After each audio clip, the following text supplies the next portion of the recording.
Welcome to another episode of the Neoliberal podcast. Today's episode is entitled Artificial Intelligence or AI Revolution. How AI is transforming industries and the world. How AI is transforming industries and the world.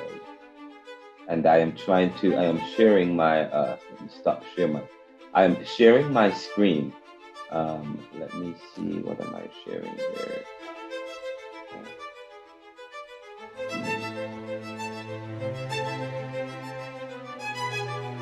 There we go. Go back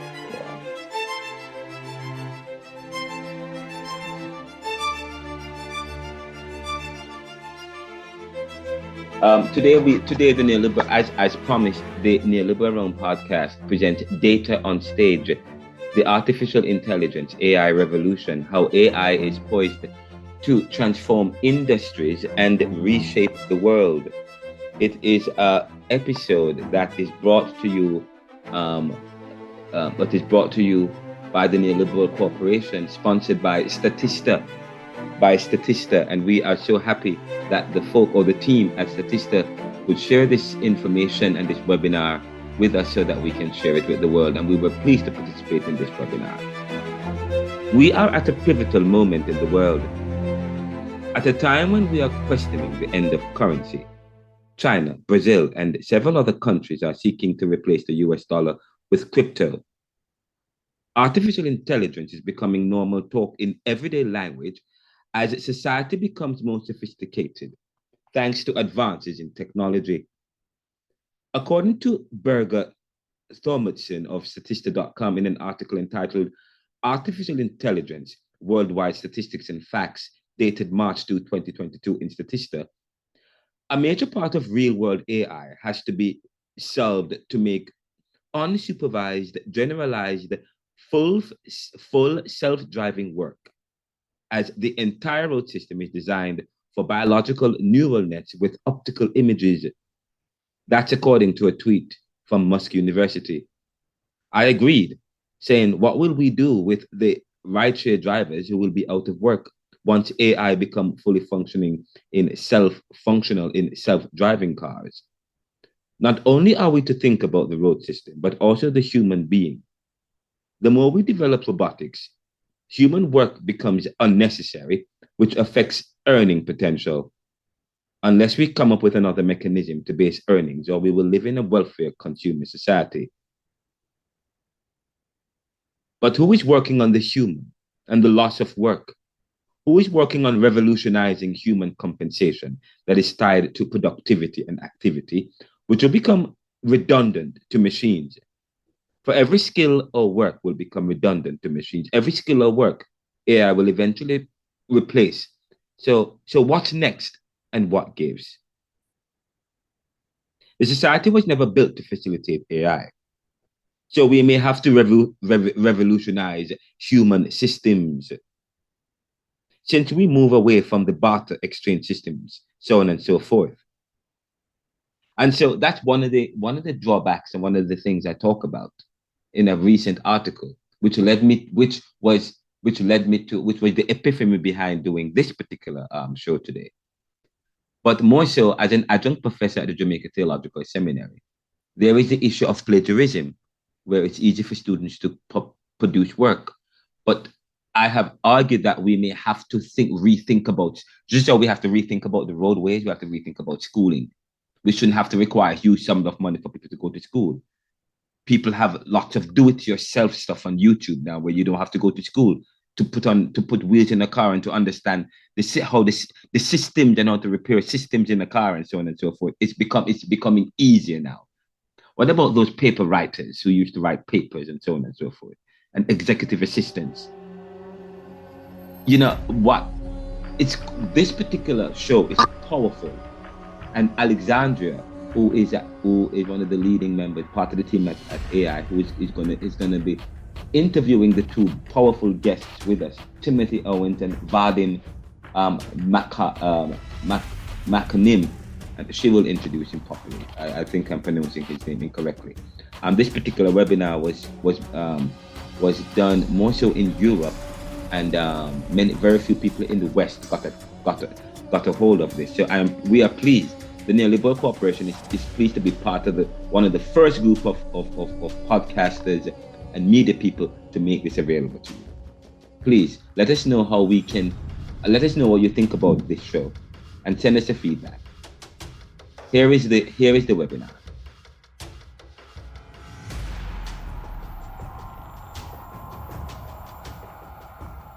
Hello and welcome to Data on Stage. It's a webinar series. I'm Alexandra from the Statista Marketing and Communications Department, and I'm very pleased that you're with us today. As I can still see participants are joining the session, I would like to take the chance to start with some housekeeping first.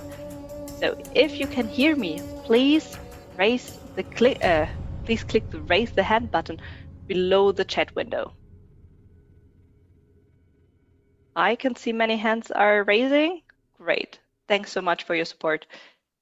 Further, whenever you have a question during the session, please feel free to send us your question via the chat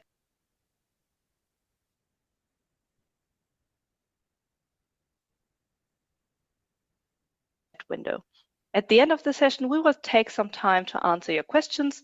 All questions that we cannot answer at the end will be answered by our today's expert and our experts from Statista Ask team. And finally, I would like to answer the most asked question beforehand. Of course, we will share the presentations with you afterwards. And now let's jump into the world of the AI revolution. And I'm very happy to introduce today's experts, Timothy Owens, Team Lead Research Digital, and Buddy Makarenko, Director Research Digital. Welcome, Tim and Buddy. The stage is yours. Thank you, Alex. Hello, everyone. Thank you for coming to our webinar. Let us briefly introduce ourselves. I'm Vadim Makarenko, Director of Research Digital at Statista Editorial and Research Intelligence. I run the department that analyzes new trends in media, advertising, and technologies. And I'm privileged to work with brilliant people of various backgrounds and learn from them every day here at Statista. My own background is data and business journalism. I spent 25 years with Gazeta Wyborcza in Poland, where I was covering media, advertising, marketing, and technologies. And my second background is media studies. I'm a partner for the Digital News Report at the Reuters Institute in the University of Oxford. Now over to you, Tim. Thank you, everyone. It's great to be here. My name is Tim Owens. I am the lead for the Tech and Telecoms research team at Statista's Editorial and Research Intelligence Division, where my team and I explore a variety of topics from AI to semiconductors, extended reality, and all things hardware and software. Before this role, I had many years of experience working as the chief sub-editor and an emerging markets analyst at Oxford Business Group, providing in-depth analysis and research in more than 35 global economies. Today, I'm excited to share our latest research findings on artificial intelligence and its potential to disrupt the economy. Since the beginning of the AI chats explosion, which happened probably later last year, our teams have been working hard to understand and explain to our customers the potential disruption this new tool is going to cause. The data we compiled today for you is going to cast light on AI's influence on industries and markets, as well as challenges. Notice, this is very important. The potential disruptions. If you read my book, Neoliberalism, Globalization, Income Inequality, Poverty, and Resistance, I talk about the global South as against the global North and how globalization, my hypothesis speaks to this particular issue, how globalization has created mixed realities for people of the global South, okay? People of the global South, and how bureaucracies and how arrangements deliberately leaves people behind. Of course, the Industrial Revolution, okay? The Industrial Revolution, and as we speed towards technological advances, what we have found is that the industrialization and now deindustrialization to technological sophistication and AI revolution We've already seen how that has upended lives. And I have said to you, for people in the US, for people who are in Philadelphia, you go to Kensington, and in certain places, you see how the opioid crisis and how tremendous suffering and poverty and lack and relative deprivation leading to high crime and violence is affecting peoples in communities in cities because of deindustrialization, a loss of work, a lot of de-skilling. And so we talk about the potential. This is important, and they're going to say, and when we listen to the presentation, they're going to talk about the prospects of creating jobs, but the prospect of shifting jobs. But you're going to notice a lack. Jobs are being lost, jobs are being created, but the difference between the jobs lost and the jobs gained is about 20 million. We'll talk about that in a few minutes. Let's continue with the webinar. We are about to face. AI has become a growing concern across all industries. Even if we consider its ability to assist with simple, boring, and repetitive tasks, it will inevitably change the way we train our workforce and navigate traditional career paths. For instance, if newsrooms, which are the part of the industry which is still close to my heart, if newsrooms start relying on AI to handle tasks like writing weather forecasts, for example, reporting soccer match results, summarizing and transcribing interviews, how will we train junior journalists? And similarly, if law firms start relying on AI to analyze court data, draft legal documents, and manage case files, what will happen to the careers of paralegals? I guess the reason we are gathered here today, fully focused and attentive, is because for the first time, white-collar jobs are at risk. AI. Absolutely. And today I spent all day using artificial intelligence technology. As a content developer, I used it to do simple tasks that I would ask a secretary to do in terms of editing tasks, even as an adjunct to edit work, to review work. It is it's a powerful tool. And I'm telling you, say for example, what about people, editors and people who writing people, writers, and it is editors, even schools. You have to now question whether or not there is a need for school. YouTube has already started to show people how to do it yourself. Not just simple tasks, but even medium to even more complex tasks. AI will have an impact on how analysts, managers, writers, and designers carry out their work. This time, it's not limited to porters, taxi drivers, or cleaners. Indeed. The good news overall is that AI allows businesses to eliminate inefficiencies and drive profits. Companies are looking to automate low-risk and high-value tasks, redirecting their workforce towards more complex tasks and tasks that cannot be performed solely by AI. As Thomas Davenport, professor of IT and management at Babson College, says, to use generative AI effectively, you still need human involvement and at both the beginning and the end of the process. That is true. Over to you, Tim. Thank you, Vadim. Just before, let me just pick up on what Vadim says. So I've been using ChatGPT as a digital content creator, as an adjunct professor, as a writer. And this is my particular industry. My particular industry is driven by AI, but the thing is, you cannot allow AI to take over your work, because when I was finished writing, I had to rewrite, I had to regenerate the questions and several times in order for the AI to get it right. And even afterwards, I met with a client today. I provided a proposal to develop a website for this client. So I asked ChatGPT to develop a proposal with including these with these particular services, with this pricing, and I had to ask it over and over and over. But it was pretty quick and neat.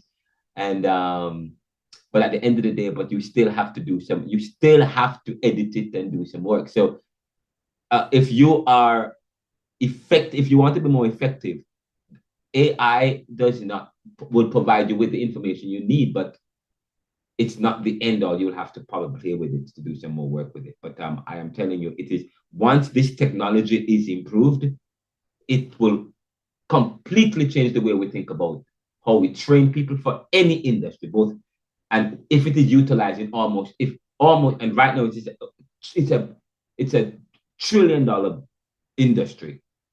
Every industry is racing towards incorporating AI in their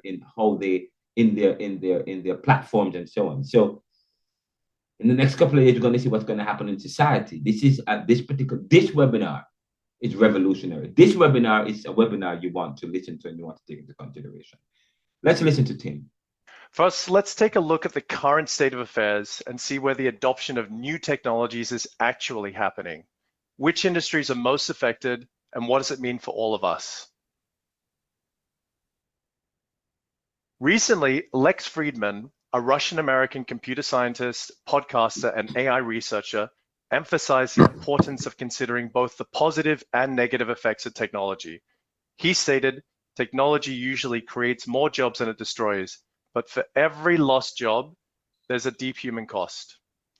According to the World Economic Forum's latest Future of Jobs report, employers expect significant disruption and churn in the labor market due to technological innovation over the next 5 years. Specifically, the labor market is projected to undergo substantial changes, with the loss of 83 million jobs and the creation of 69 million new jobs within the next 5 years.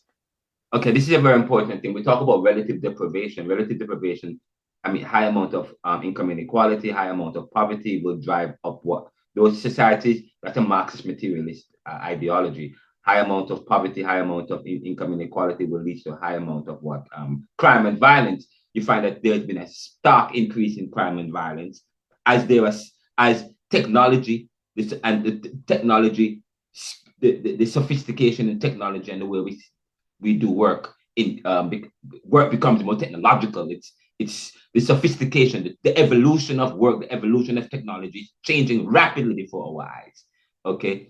And so the way how, and even since COVID and with people working more remotely, and I've said to you, look what as we move from the agrarian revolution to farming and so on to industrial, and then a lot of people were left behind. But when we move from industrialization to deindustrialization, and now because of technology,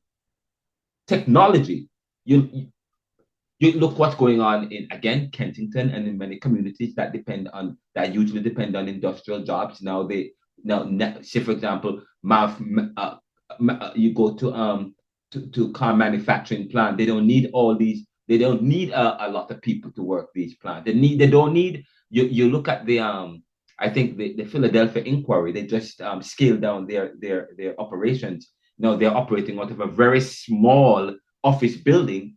They had a huge building. They sold that huge building. They sold that building to the police force, and now they're operating into a small space in Philadelphia. Okay, white collar jobs don't demand the staffing and labor to do the work that they usually do. So as companies think about becoming more efficient, you're also thinking about the end of work.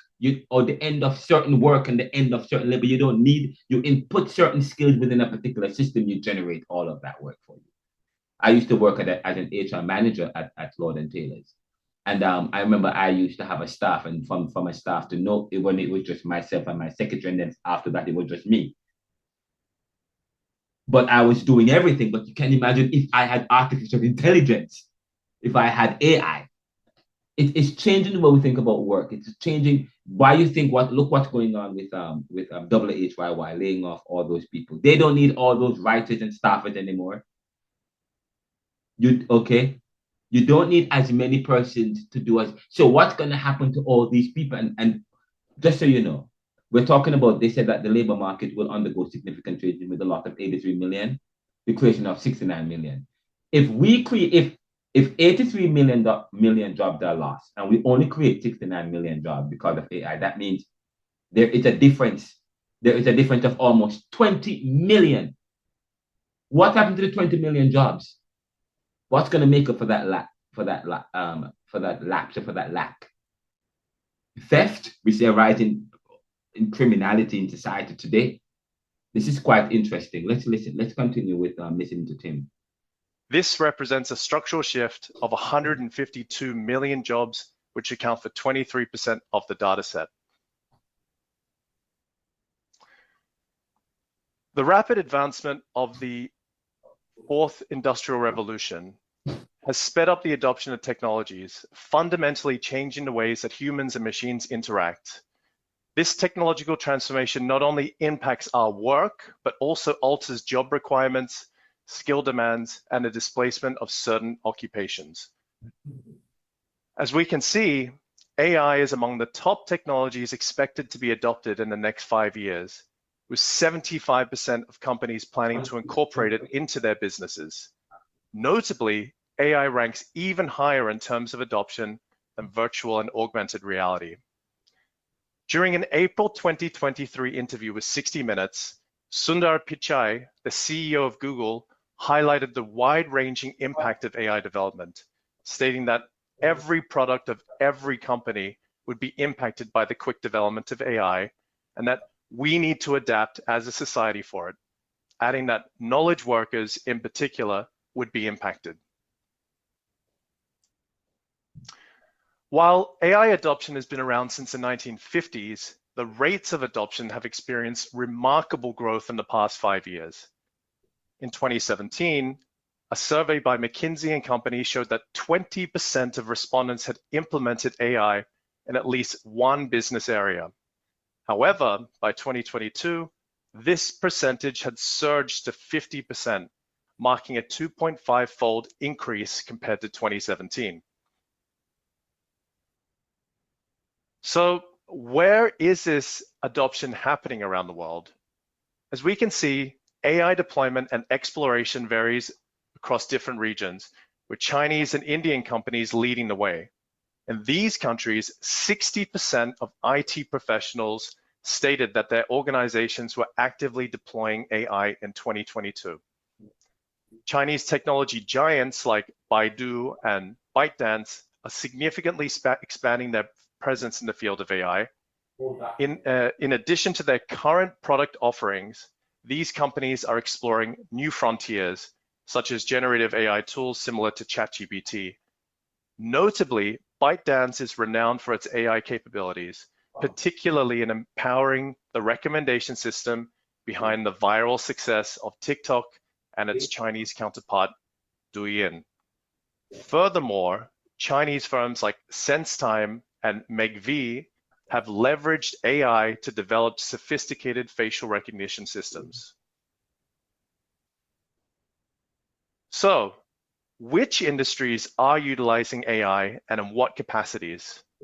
Well, according to this McKenzie and Company chart, the highest AI adoption rates in 2022 were observed in the high-tech and telecom sector for risk-related applications, followed by consumer goods and retail service operations, and financial services product and/or service development.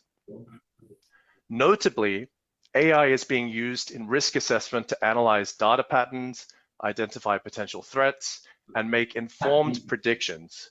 In corporate finance, for example, algorithms fueled by AI are used for trading, risk assessment and mitigation, and fraud detection, enabling firms to make better data-driven decisions.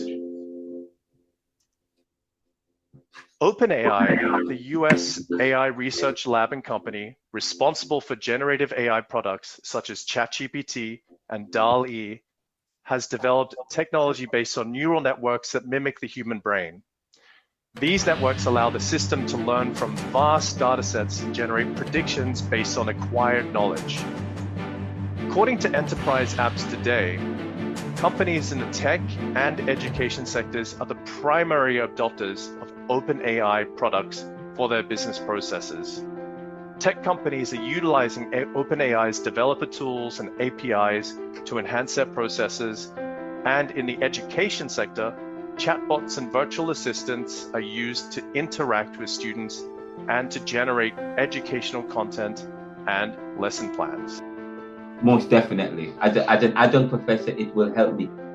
I've been using it. I plan to teach 2 courses this semester, and I'm going to be able to do that because of chatbot or Chat GPT or OpenAI. I've been using OpenAI. It's called Chat OpenAI, which is different from really Chatbot GPT. You can use Chat OpenAI, but I have been using it also to develop. Hopefully I'm going to say, for example, I'm writing a proposal, I'm writing a grant, I'm writing a call. There's a call for papers, and I wrote a 1,000 page essay, but they only need 250 words,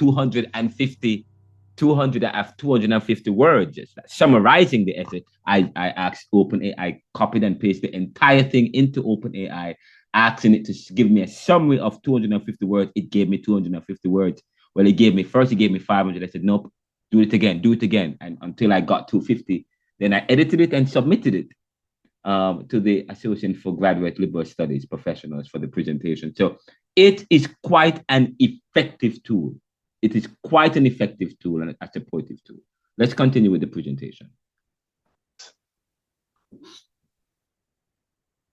So what exactly is generative AI? Well, it's an advanced AI system that can produce text, images, and other forms of media as a response to given prompts.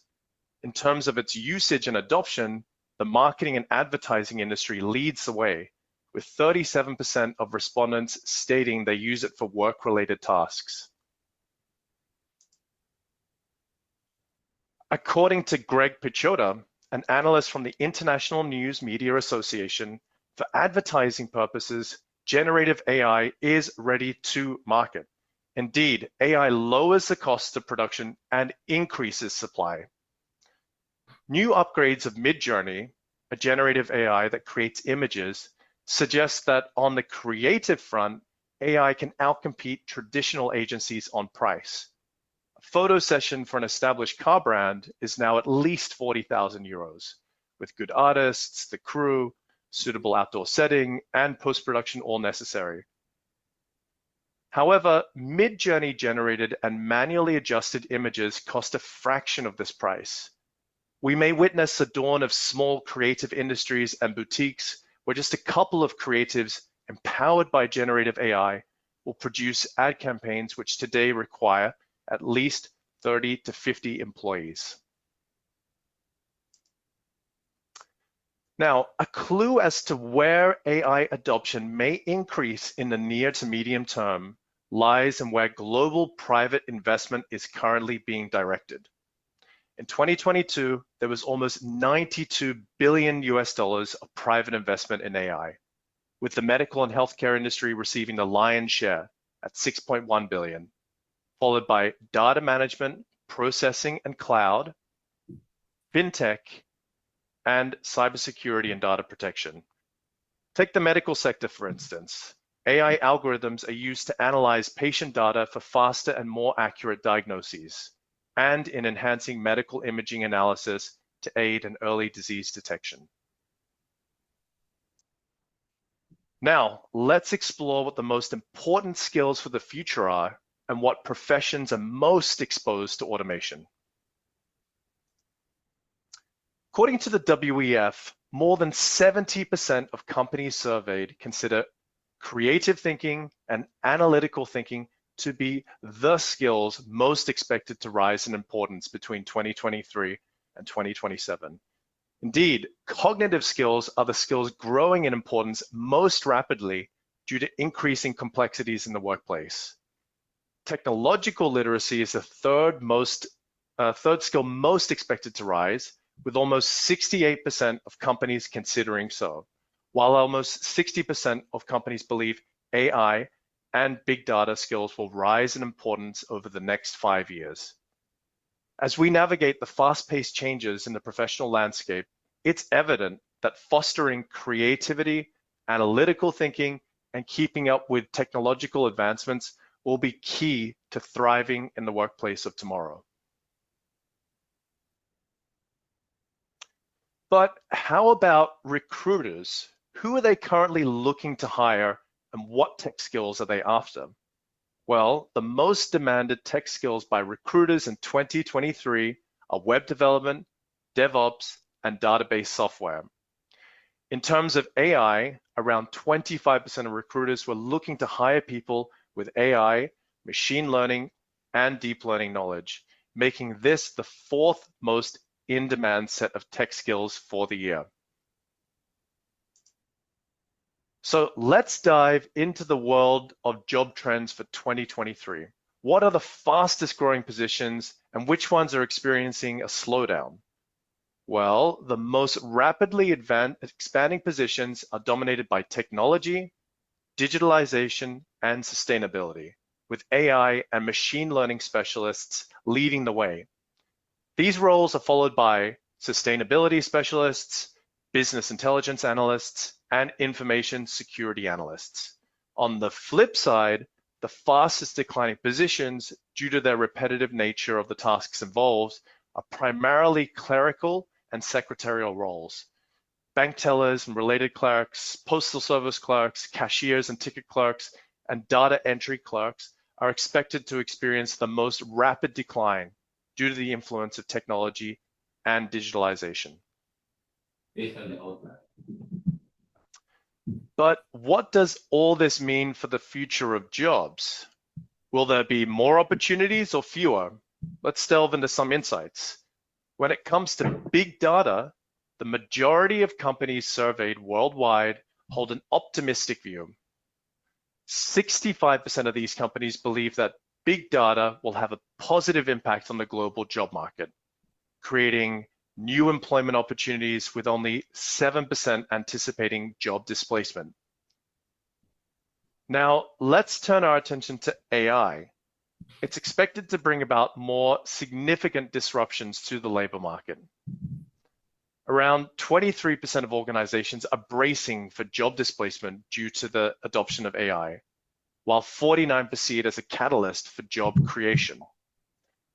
In a potential warning of things to come, in early May 2023, IBM CEO... I'm going to stop here. There are going to be job disruptions, and it's going to impact negatively on industries and on societies and communities if we do not brace for the changes, if we do not change how we do things in society. We have to look at compensation, we have to look at currency, we have to look at everything. Open AI or artificial intelligence is a significant change, will create a significant shift and change in society. We have already seen what industrialization has done, industrialization and what technology have been doing to communities and to families. And with artificial intelligence, which is even much more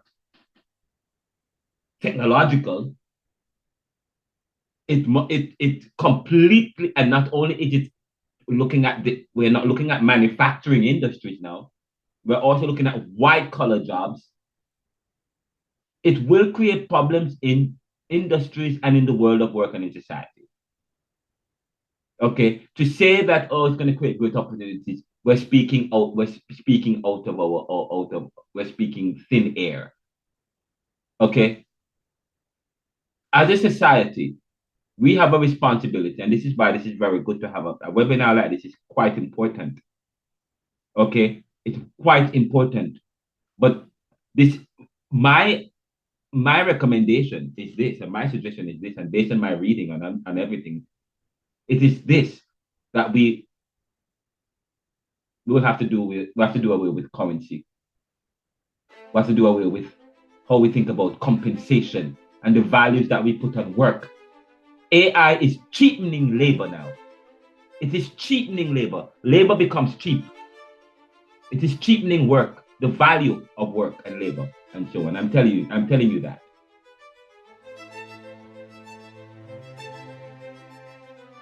Because now it's gonna create problems in society that people are saying, oh, well, there's gonna be a 23%, and 23% expect the technology will displace more jobs.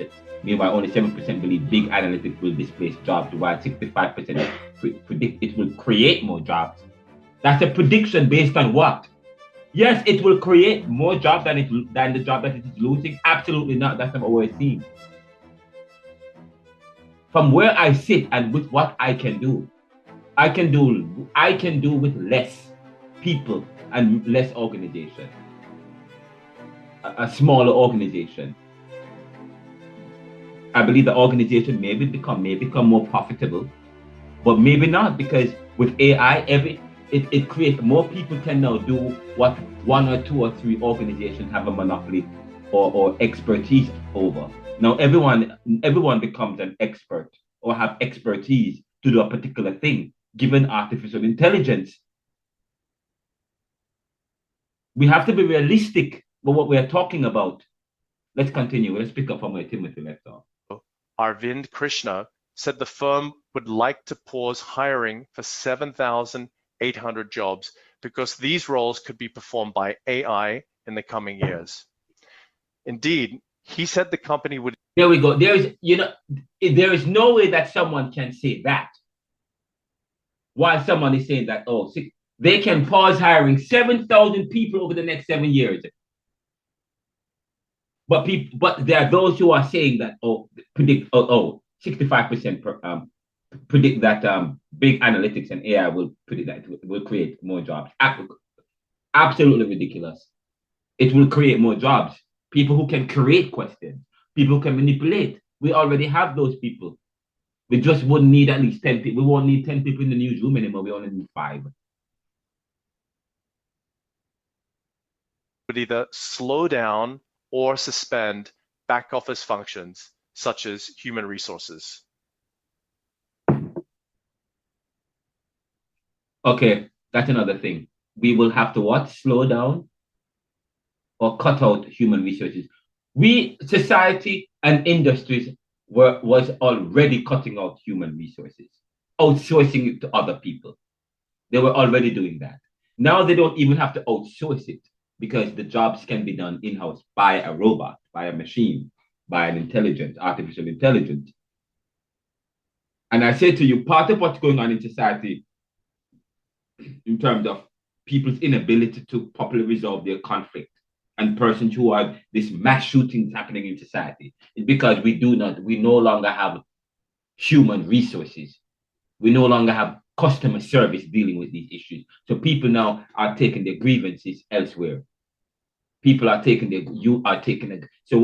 so I'm telling you, we talk about, there is an article that talks about looking at how AI presents or poses an apocalyptic end to society, to the world, to humanity. And I said, humanity is the end of humanity. There is much more to say about, as we think about evolution and how human beings are creating intelligence to make life better, but in a sense, in doing so, they are outsourcing themselves and their work. And I wonder if the gods who created all things had started to do that and then realized what had happened. I don't know. These are just talk. This is quite powerful. This is a theory. This is a discussion that we need to have as theologians as well, because talking about what is our eschatology. We talk about the eschatology, the end of all things. What is your theology of the end? Does it involve artificial intelligence?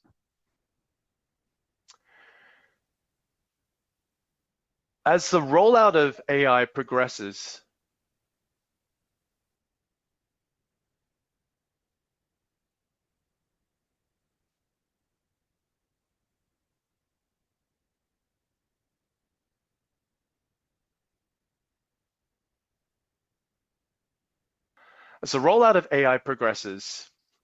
it's natural for people to have concerns about how it will impact their lives,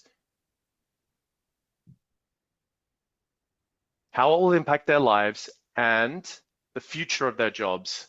While some economists paint a gloomy picture of potential job losses, it's essential to consider real-world examples. Countries like Japan, Singapore, and South Korea, known for their high rates of automation and robotics, also boast impressively low unemployment rates. This suggests that the relationship between AI and employment is more complex than initially perceived. Nevertheless, according to a survey of US companies by PwC, 77% of AI leaders, meaning businesses that are more likely to be using AI to improve processes, and 67% of other companies had already implemented or were starting to implement AI to increase automation or reduce their general hiring needs in 2022. These statistics highlight the practical application of AI in streamlining processes and potentially reshaping traditional hiring practices. Moreover, according to that same survey, 71% of AI leaders and 45% of other companies had already integrated AI technologies into their business operations to some extent.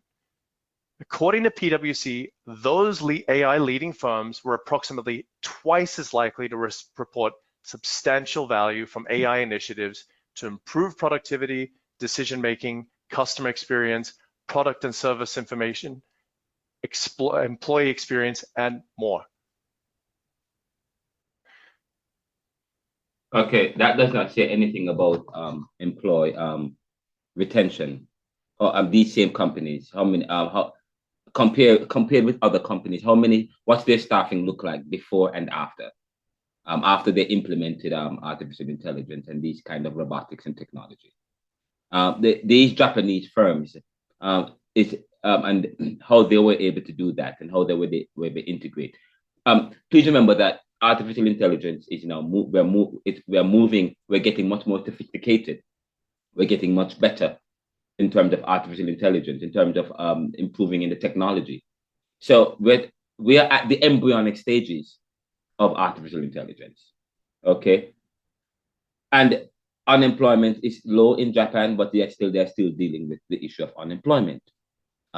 Robotics have this, over the years that Japan has improved their technology, they have displaced workers, although they boast lower employment rate.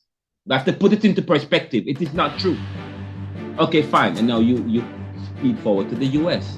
Those companies that are automated, you can find they have improvement in employee experiences.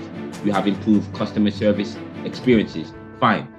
But how does that speak to the fears that people have in terms of they improve employee staffing, job satisfaction, so on and so forth.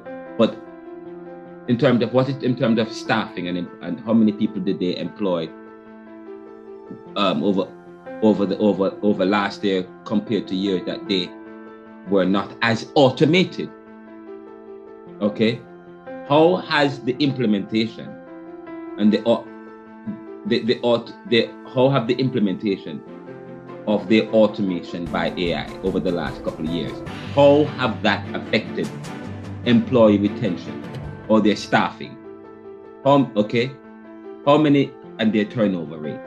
I don't hear about turnover rate, but they talk about feelings and experiences. That's not what I want to hear. Let's continue with the conversation. So, specifically, what are the jobs that are most exposed to automation? According to a research paper by Goldman Sachs in March 2023, if generative AI lives up to its hype, it could bring substantial disruption to the labor market and has the potential to replace up to 25% of current work being done, which globally could expose approximately 300 million full-time jobs to automation. In the US, for example, administrative and legal professions are characterized by particularly high levels of exposure, whereas physically intensive professions like construction and maintenance exhibit low levels of exposure. Meanwhile, in Europe, clerical professions are characterized by particularly high levels of exposure, whereas skilled manual workers and artisans, such as craft and trade workers, exhibit low levels of exposure. Be that as it may, many of the professions that are at risk of AI automation are also in heavily regulated sectors, and international and national bodies are beginning to take the first steps in AI regulation, a sign that governments are concerned about AI's potentially destructive effect on jobs. On May 11, 2023, for example, EU lawmakers reached a consensus on stricter regulations for controlling generative AI and put forth a proposition to prohibit facial surveillance, with the European Parliament set to vote on the draft of the EU's AI Act in June this year.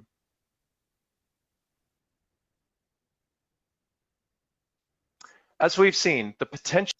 What is the US doing, the US government doing in terms of in this regard, framing and formulating regulation that would protect industries from exposure to artificial intelligence and what it may do to those industries? Potential risks pose formidable challenges, while the promise of improved efficiency and transformative innovation offers a glimpse into what could be. Let's take a look at these leading concerns and potential benefits. To start with, do people believe that AI is making their lives easier overall? Well, according to a YouGov survey in December 2022, 40% of Americans think exactly that, with only 10% who believe it's making their lives harder. I'm going to tell you, as a content creator, as a writer, as an adjunct lecturer, as a student doing doctoral studies at Georgetown, as a web developer, the Neoliberal Corporation, we also provide web services, web hosting services through Ants Business Solutions. It has made my life better, to be honest. And we were struggling to hire staff.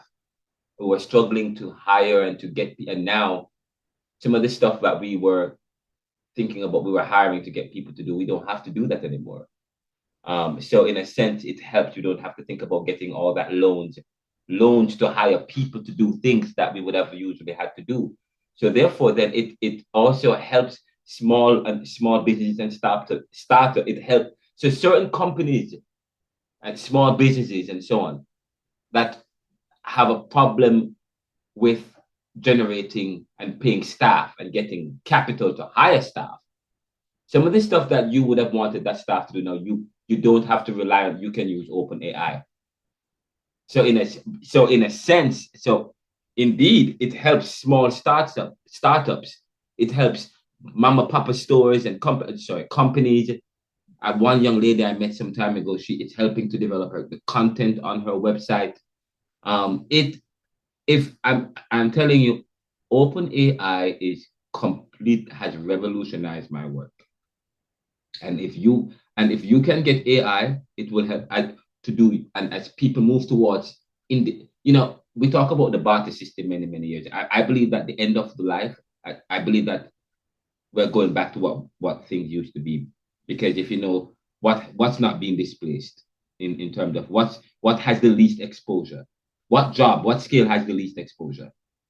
Crafts and people that do small jobs and so on, crafts and those handy jobs and so on, and people with certain crafts and skills and so on and so forth. Those jobs are not losing exposure.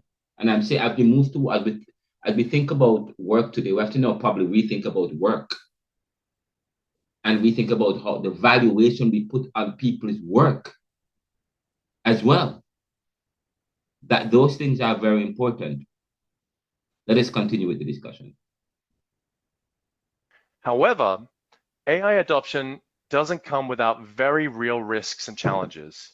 In a 2021 survey of Americans' worries about AI, almost 75% of adults had concerns about a loss of personal privacy due to greater AI adoption, and around 70% were concerned about the irresponsible use of AI by countries or businesses and reduced employment opportunities.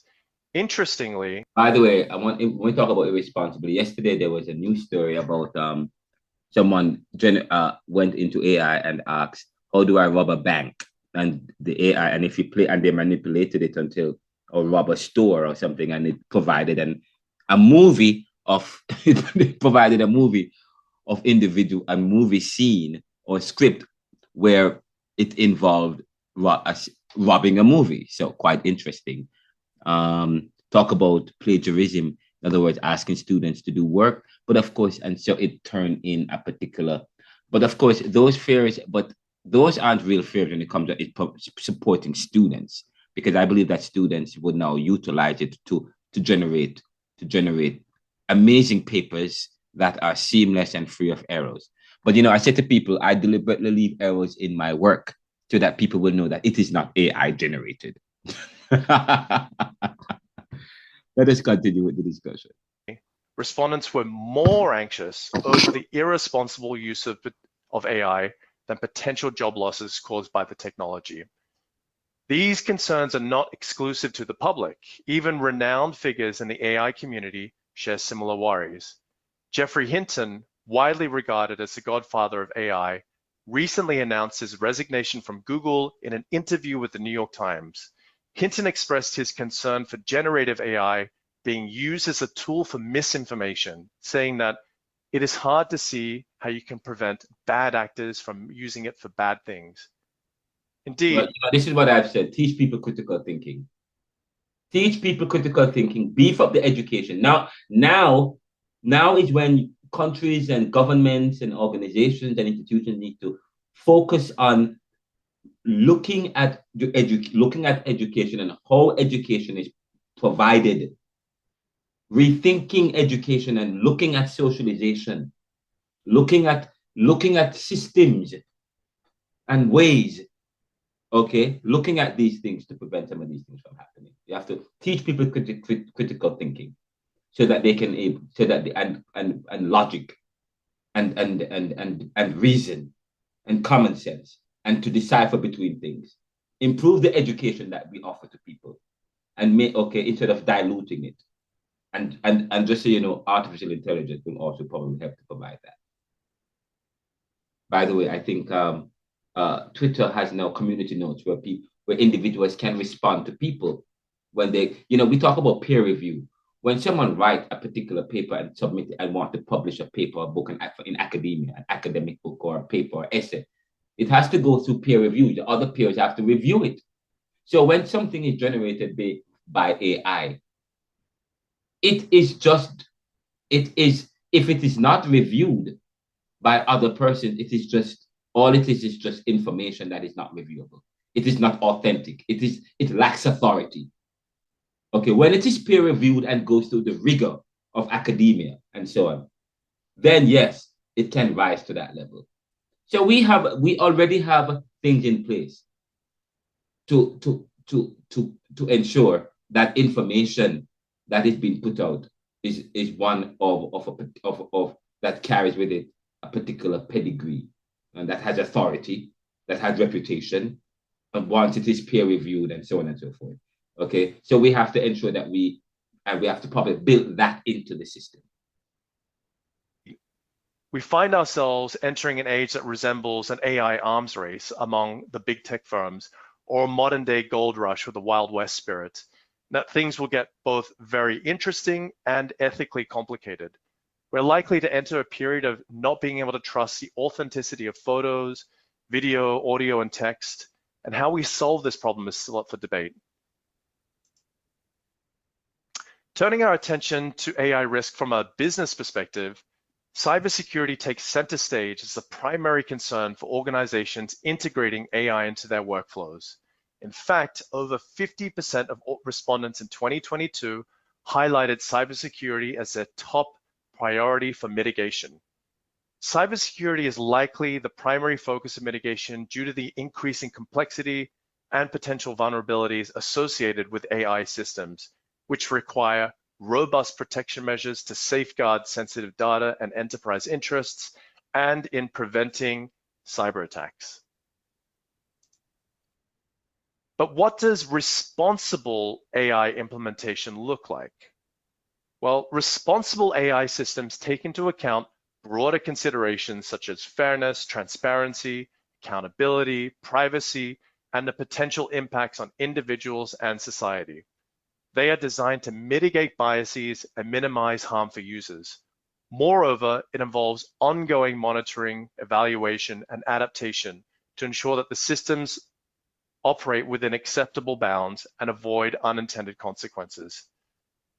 According to the PwC survey, an overwhelming 98% of respondents expressed some level of ambition to make their AI deployment responsible.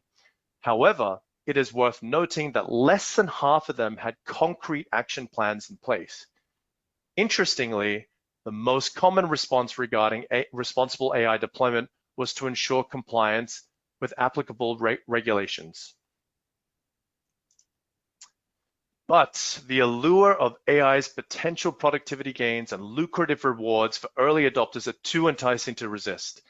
And according to a Deloitte survey in 2022, 94% of business leaders agree that AI is critical to success in the coming 5 years.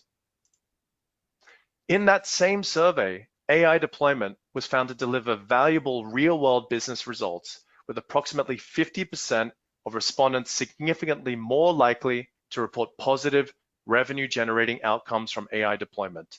Specifically, those AI-generating outcomes were found in entering new markets, expanding services to new customers, creating products and services, and enabling new business and service models. And I must agree. I must admit what he says, but I agree. As we at the Neoliberal Corporation, we are expanding we're diversifying and we're expanding, and we are providing web services, web hosting services, content management and applications, and so on and so forth. And it has helped us to really look. Say, for example, I wanted to find out the costing.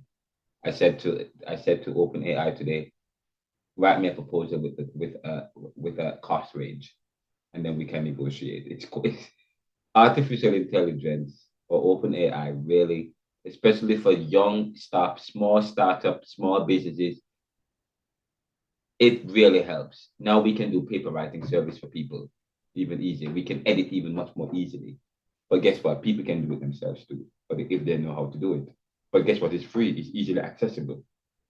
I mean, if this OpenAI is available to any and everyone, then it helps to minimize income inequality. We talk about income inequality and poverty. Then everybody have access. I know we can all compete and race. If all of us have, if you make AI, if you limit and regulate AI so only some people can have it and not anybody, it's not open to anybody. And of course, it helps to promote income inequality and so on. But what if you make the field flat? It means you have to make it accessible to anyone. And now the ability to be able to use it and curate it, it becomes the next issue. What does all this mean for the global economy? Well, the 2023 Goldman Sachs research paper indicates that AI could raise global annual labor productivity growth by 1.4 percentage points and US labor productivity growth by 1.5 percentage points over a 10-year period. This, of course, depends on a variety of factors, such as how powerful the next generation of AI is, and what industry you are working in. It does not. It's not, and I don't know what's going on with researchers today. It depends on the industry you are in. It will, okay. The difficulty of tasks it will be able to perform, and the number of workers displaced. Indeed, significant economic gains are on the way if AI can deliver on its promise, with widespread AI adoption potentially increasing annual global GDP over a 10-year period by 7%, amounting to almost $7 trillion, or roughly 2.5 times the value of the tech firm Apple. So to wrap up, on your screen now are the key takeaways from this presentation. And in a nutshell, historically, the displacement of workers by automation has been balanced by the creation of new jobs. Technological innovations give rise to new occupations, contributing significantly to long-term employment growth. This combination of labor cost savings, job creation, and increased productivity for workers offers the potential for a substantial productivity boom. ultimately leading to enhanced economic growth. Thank you very much for your time. Okay, you talk about new creation. There's also job disruption. And just so you know, for every one job that AI creates, that one job takes over 5 skills or 5 jobs. So, okay, say for example, earlier we saw the data. It's going to disrupt 83 million jobs or 89, but it's going to create 69. So that 20 million jobs that's not created over the next 10 or so years. What I'm to do is 20 million people. What's going to happen to those? Are we going to have to grow? Are we going to have unemployment? We're going to have to grow. We're going to have to pump more into unemployment. And already we talk about the US debt being so high. There's a standoff in Congress right now. Okay. Thank you very much, Tim, for the great presentation. Now time for questions, and I can see them arriving already. The first one is about prompt engineering. It's an interesting profession as it doesn't require a technical background and it's pretty well paid right now. Is it the profession of the future? Prompt engineering. So yes, it is a very hot topic right now. It involves effectively communicating with AI models to achieve a desired result. And because of the integration of AI in businesses, I expect the demand for skilled prompt engineers to increase right now. I think we've all seen the job postings where, for prompt engineers that offer hundreds of thousands of US dollars a year.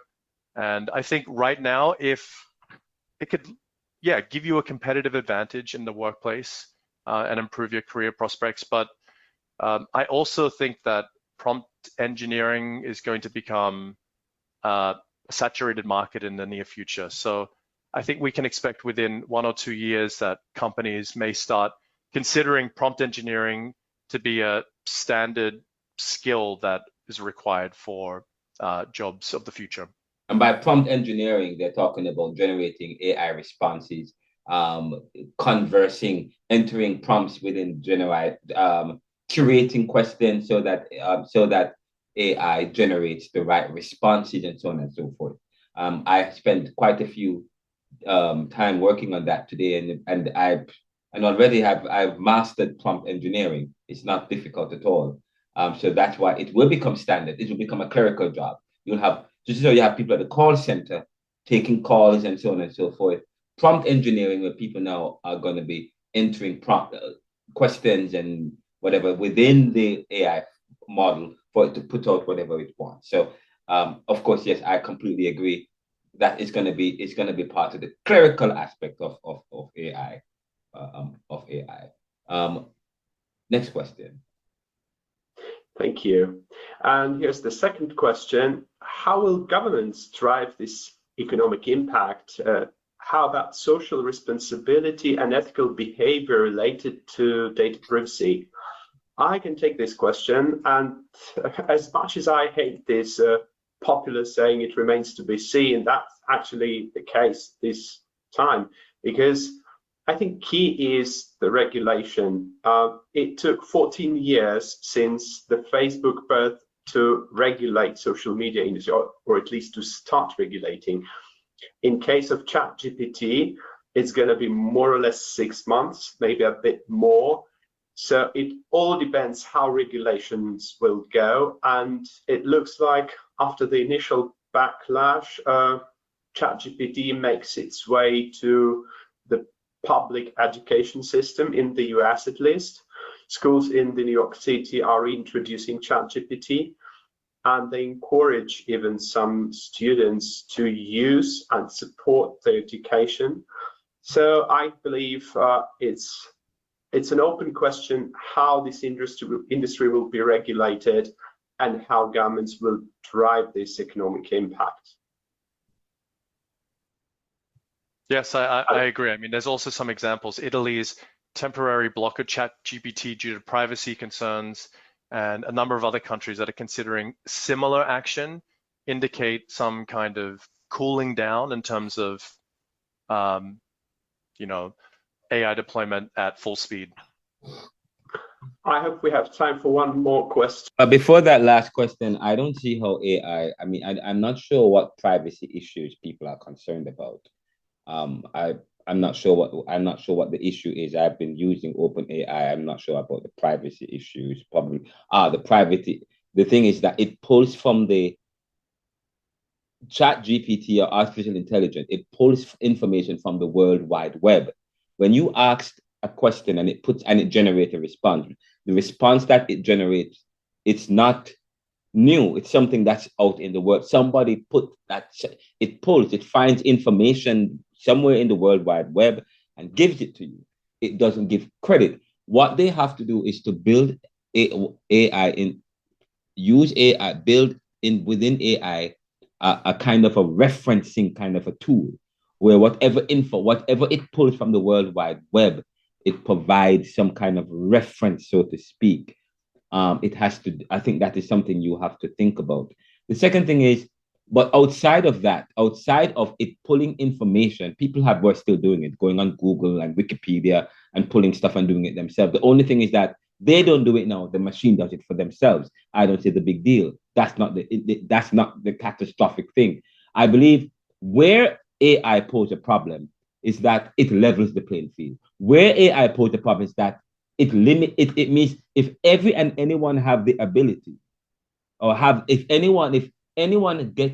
anyone can have access to artificial intelligence and chat and the tools and the models and so on, it means that it strengthens the competition between and among peoples.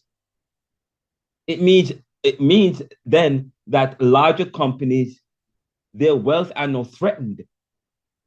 Larger companies' wealth are now threatened. It means the competition will be much stiffer, will be much fiercer. Okay, it means that companies won't make. Yeah, okay. They say that GDP. They predict that GDP is going to be higher, but it's not going to be higher in terms of one company won't make all that money. Okay, it means then the pie would be spread out, and that's a problem. So when the positive takeaway for me from OpenAI is that it encourages wealth, not just for the few, but for the many. Once it is accessible. Okay, if anyone now have access to the information, access to the technology, and they can use it in their work, and they can go around the money and the capital they need to develop the technology, to develop the labor, to develop the staffing. They have the AI technology in order to do that. Then that poses a tremendous opportunity. It means that these companies can save and make more money, and that's where the problem lies. The problem is that it creates a challenge for people who were already in the market. In other words, people won't have monopoly over certain information, over certain things. It means you will have to share your profits with other companies and new companies. There'll be more startups, more businesses. That is the problem. Let's get the final question. Alex, do we? Yes, okay. We can do one more. Thank you. Is AI a marketing ploy? Is it a new metaverse? It's an interesting question because metaverse is, let's put it, less popular today. Sure. I mean, I can take this. I think generative AI is being used as a marketing tool by some companies, but it's not necessarily a gimmick. I mean, I think everyone who's used ChatGPT can see that it's incredibly effective, and it's captured the cultural zeitgeist. And unlike Meta's metaverse, I think that we can see that generative AI is expected to have a pretty significant impact on society and in a number of different industries, as we discussed in this. Timothy, I'm sorry, I'm going to answer that question. OpenAI or ChatGPT, I mean, it can be used as a marketing tool, but not as a you cannot think of AI as Meta or Facebook, Meta in that sense. You can ask OpenAI to provide you with a marketing strategy, provide you with a marketing plan, give you ideas about the best place to market, give you ideas about the marketing trends. It's a research information tool, But in terms of using it to send messages to people, I don't think it's developed as yet. Maybe probably it is something that they can develop into it. In other words, say for example, say, okay, AI, generate an email and send this email to 1,000 people who has Gmail, who are interested in this. It hasn't done that yet, but I believe that that is the way of the future. You can now ask AI to send a marketing email about yourself and about your business to clients who are within a particular market, within a particular field, and maybe it can, but it has not been set up to do that as yet effectively, but it is being done. So the technology is being worked on. Timothy will wrap up his presentation. But really, it depends on if AI firms are able to deliver on their promise. So I also think that there might be some companies and organizations out there using the term artificial intelligence without explaining its meaning or functionality, and that may indicate that those particular organizations are just trying to capitalize on the buzz surrounding it. Okay, I'm not sure about what he says. That doesn't speak to the question at all. Whether or not OpenAI is being used as a marketing tool. Now, there are tools and there are tools. You can use tools to get information, and you can use tools to send and to disseminate information. Okay, you can have market, okay, in that sense. So it is not necessarily, you cannot use it as a marketing platform as yet. Okay, but that it's not far-fetched to see that it can be developed into that technology and that people are doing so. Okay, we will stop here. I would like to use the opportunity to thank Timothy and the people at Statista for this powerful presentation. I think let's hear the wrap up here. Some companies use the AI explosion to communicate it to their investors and to drive their stock prices, announcing very rough estimate how many people they will lay off, which was a bit sad. Yeah. Unfortunately, we have to come to an end. All other questions will be answered by our team of Statista and our today's expert, and will be sent to everyone afterwards together with the presentation. Before we will close the session, I would like to thank you two for being our experts today. It was a pleasure. And I want to thank all of you who participated today. I hope to welcome you all to our next Data on Stage session soon. And stay healthy and enjoy the rest of your day. Thank you so much. Thank you all for listening to the Neoliberal podcast. I appreciate Alexandra Von Hay, Senior Marketing Manager and Organizer at Statista. You can email her at webinars@statista.com. We'd like to thank the presenters, Timothy Owens, Team Lead of Research and Digital at Statista, and of course, Vadim Makarenko, who is Director of Research Development at Statista. Thank you guys. Thank the team at Statista for providing this information and allowing us to share this with the world. Please send us a feedback and let us know your concerns about artificial intelligence, or if you don't have concerns, you have questions, or if you have any positive, please let us know. This is the Neoliberal podcast. Support us. We are doing a fundraising drive kickoff for the work that we are doing, as we plan to expand and to grow our platform and our media services and so on and so forth. So please support us by going to anchor.fm/theneoliberal/support and subscribe to the show. It's free. We are on YouTube, and we are also on Spotify. We are on Spotify for podcasters, our main platform. We're also on iHeartRadio, Amazon Music, the Audible, Apple Podcast, Podvine, PA Adverb. Is there anyone? And several others, Kobo, and several others that's too numerous to name. We are heard in over 36 countries. So thank you so much for listening to the podcast. And we are available. Go to theneoliberal.com or RenaldoCMcKenzie.com. They are offline right now, but we are working to redevelop, redesign, and relaunch our website. please go to anchor.fm/the-neoliberal and send me an email, renaldocmckenzie@gmail.com.